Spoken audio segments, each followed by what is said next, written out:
growing Kentucky's leaders. As we continue to celebrate the highlights of the 2025 Kentucky FFA State Convention, we're excited to bring to you another powerful retiring address. This week, you'll hear from the 2024-2025 Kentucky FFA State Vice President, Avery Cole. In her address, Avery reminds us that we are not superheroes, but we can do extraordinary things. She challenges us not to let fear hold us back from reaching our potential. It's a message full of hope and encouragement, and we're so proud to share it with you. Enjoy.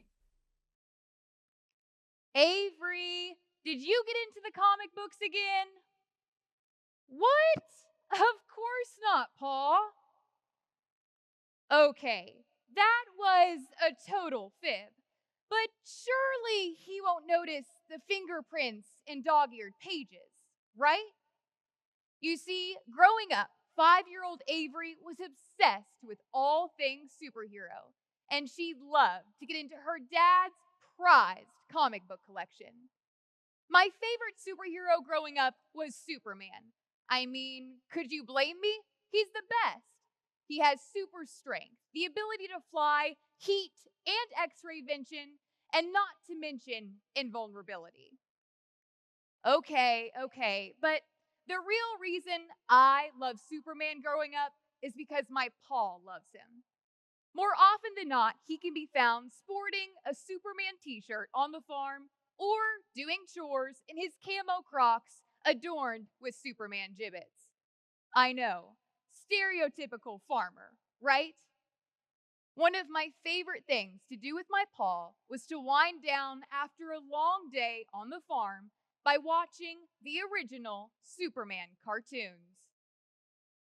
Faster than a speeding bullet, more powerful than a locomotive, able to leap tall buildings at a single bound, this amazing stranger from the planet Krypton, the Man of Steel, Superman. Possessing remarkable physical strength, Superman fights a never-ending battle for truth and justice, disguised as a mild-mannered newspaper reporter, Clark Kent.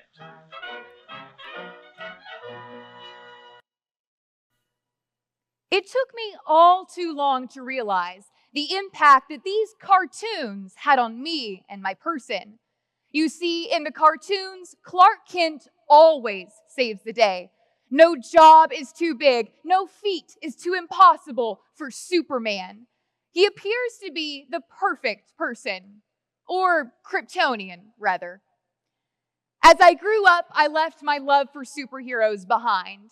I no longer sported my turquoise Superman t-shirt, nor did I dress up like Spider-Girl or Thor-Girl for Halloween. Those costumes were totally awesome, though.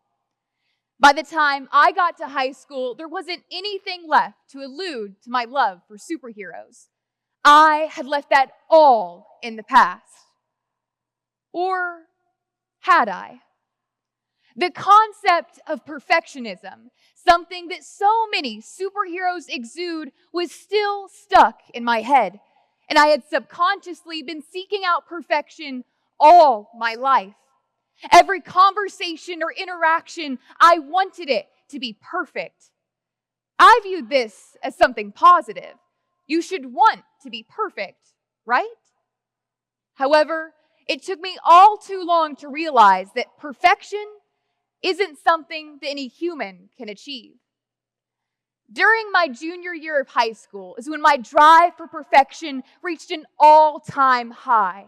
I was extremely worried about what people thought of me and tried to always display the perfect image, worried about what would happen if I didn't perform at my very best. Flash forward to state convention my junior year, when I made the final rounds for prepared public speaking and placed third in the state.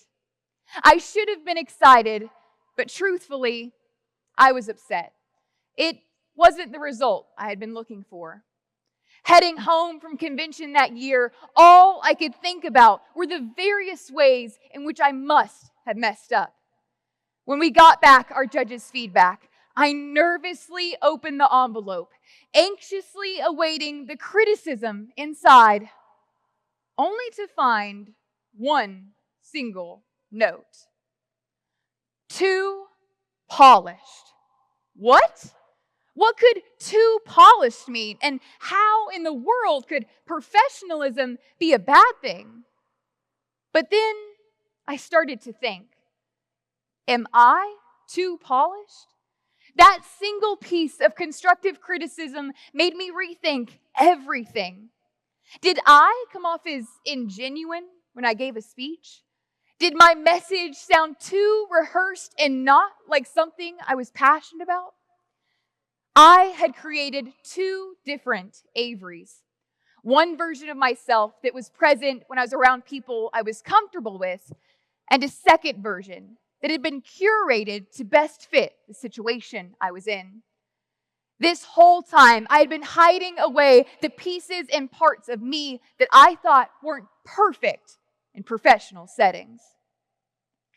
Heading into my senior year of high school, I knew that I needed to make a change. The thought of having two different versions of myself made me uncomfortable. I wanted to show people the real me, no matter the situation I was in. The process of deconstructing the walls that I had built around my personality wasn't easy. But my advisor, Miss Hunter Ann Mattingly, was up for the challenge. Mrs. Mattingly was the perfect fit for this role because she knew the two Bs. And she had seen the change in my demeanor when I attended FFA events and spoke in front of others. And she saw me in the classroom, where I took it upon myself to be something of a class clown. Her and I would stay after school together and go through interview question after interview question, trying to figure out how to blend together the polished, professional Avery and the Avery who likes to let loose and have fun with her friends. She would ask me a question and listen to my initial response. Then she would respond by saying, "Good, but now answer it more like Avery."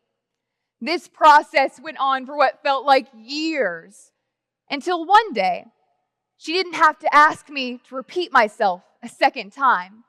I was showing people my personality in my first response. This process taught me a lot about myself, but the most important takeaway was that perfection isn't actually attainable. Back when I was worried about what people thought, I stressed myself out so much. That train of thought was actually damaging to my mental health. I discovered that the persona that I put on in professional settings was actually an attempt to save myself from failure, something that I was terrified of. But the moment that I accepted that failure is a natural part of life was the moment that changed everything. Failure isn't final. It may be cliche, but it's true.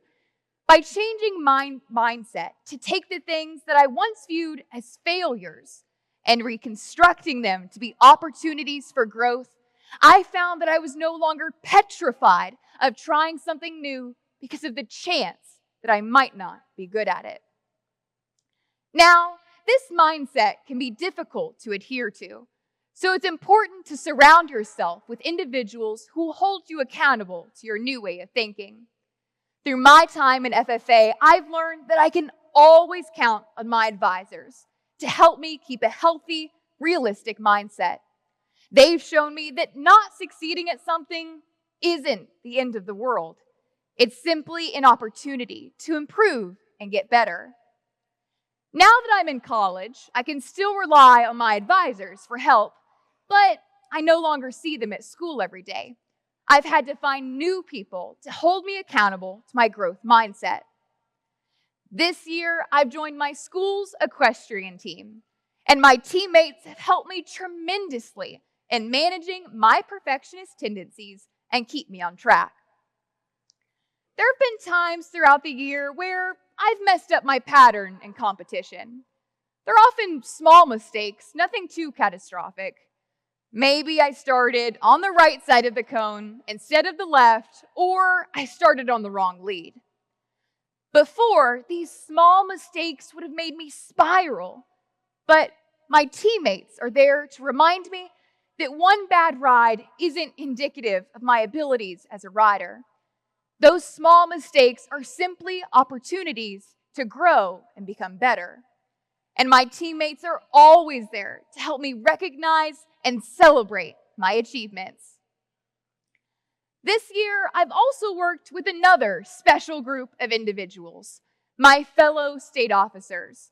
Time after time, my fellow state officers have helped me to keep a realistic mindset. There have been times throughout the year where things haven't gone according to plan. The most memorable being when we got thrown into the pool at FFA camp just an hour before we were supposed to be in the auditorium in official dress to start that night's session. This had perfectionist Avery freaking out. Although we can all agree, though, that I was totally playing it cool in that picture, right? You see, FFA camp was one of our first events as state officers, and I wanted to look good in my official dress. I planned to have plenty of time to do my hair and freshen up my makeup before that night's session. But my teammates insisted on us walking by the pool on our way back to the dorms, despite me insisting that we shouldn't because it was likely that we would get thrown in. Sure enough, as we came closer to the fencing surrounding the pool area, FFA members came running up towards us, and I wasn't quite fast enough to get away. Walking out of the pool, I was stressing. There's no way I'll have time to dry and style my hair and get into official dress now. I ended up having time to dry my hair and throw in some bobby pins as a Hail Mary. Walking to dinner that night, I felt like everyone was judging me. But as I sat surrounded by my teammates and FFA members, I realized that no one cared that my hair wasn't curled. No one cared that I wasn't professional Avery that night at FFA camp.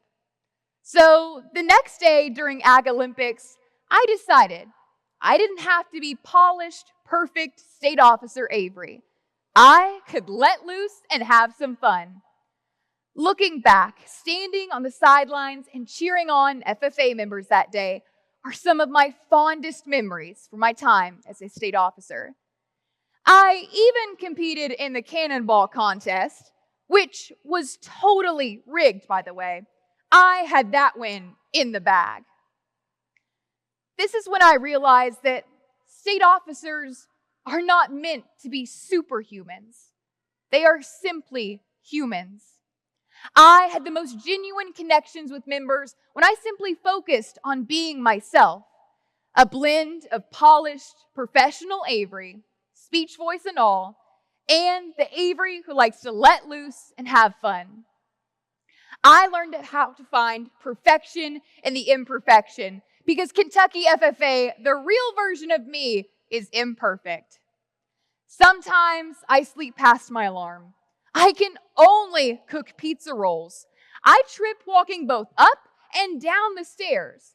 I fall asleep with my contacts in. I'm addicted to Diet Dr. Pepper, and I always forget to take the empty box of Pop-Tarts out of the pantry.